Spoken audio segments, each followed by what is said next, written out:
ជំរាបសួរសួស្តីបងប្អូនទាំងអស់គ្នានេះគឺជា mini vlog ទូចមួយដែលខ្ញុំធ្វើទុកជាអនុស្សាវរីយ៍ពេលដែលខ្ញុំទៅថត pre wedding បន្ទាប់ពីទិញកាហ្វេហើយខ្ញុំក៏មកដល់កន្លែងថតហើយសម្រាប់ទីតាំងដែលខ្ញុំថតគឺខ្ញុំថតនៅប្រាសាទសម្បូរព្រៃគុកហើយថ្ងៃដែលខ្ញុំថតហ្នឹងគឺជាថ្ងៃដែលក្តៅខ្លាំងមែនតើកន្លែងដែលខ្ញុំថតហ្នឹងគឺឡើងរហូតដល់41អង្សា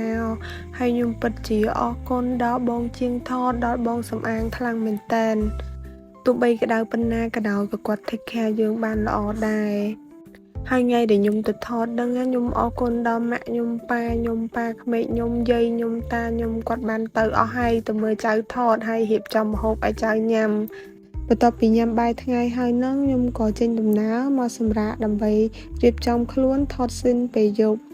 សម្រាប់វីដេអូខ្ញុំគឺមានតែប៉ុណ្្នឹងទេអរគុណបងៗដែលតាមដានទស្សនាពីដើមដល់ចប់បាយបាយ